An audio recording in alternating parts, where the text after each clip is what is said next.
आपके साथ वार्तालाप के दौरान हमने ये जाना कि आत्मा अजर है, आत्मा अमर है, आत्मा की मृत्यु नहीं होती। इस बात की पुष्टि भगवत गीता के उस श्लोक में भी की गई, नैनम छिंदन्ति शस्त्राणि नैनम दहति पावकः न चैनम क्लेदयन्त्यापो न शोष्यति मारुतः। यानी कि आत्मा को न शस्त्रों से काटा जा सकता है, न अग्नि में जलाया जा सकता है, न पानी से गीला किया जा सकता है और न वायु से सुखाया जा सकता है।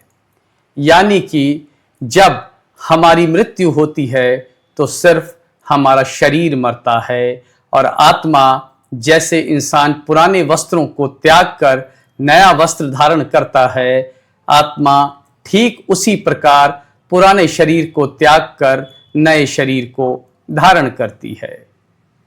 तो हमारे अंदर स्वतः ही एक प्रश्न का जन्म होता है कि 84 लाख योनियों में से आत्मा ये कैसे फैसला करती है कि किस योनि में हमें कौन सा रूप धारण करना है।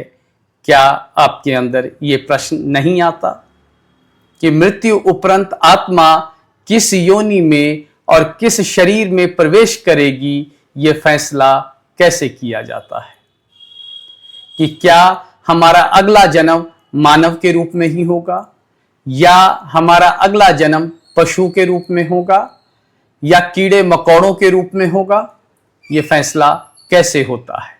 या हम इस जन्म मरण के चक्र से मुक्त होकर हमारी आत्मा परमात्मा में विलय हो जाएगी?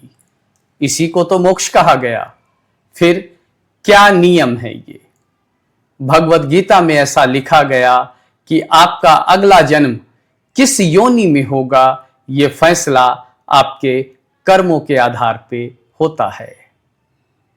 जिस प्रकार के कर्म इंसान सारे जीवन करता है, उसके कर्मों के आधार पे ही उसे अगला जन्म किस योनि में देना है, इस बात का फैसला किया जाता है। और मृत्यु के समय यदि वो प्राण सतोगुण में रहते हुए त्यागता है तो उसका अगला जन्म उच्च कोटि में होगा। यदि रजोगुण में त्यागता है तो उसका अगला जन्म मानव योनि में ही होगा और यदि तमो में त्यागता है तो उसका अगला जन्म निम्न योनि यानी कि पशु, पक्षी, कीड़े मकोड़े इत्यादि में होगा। इसलिए ये सृष्टि लॉ ऑफ कर्मा यानी कि कर्मों के नियम से चल रही है।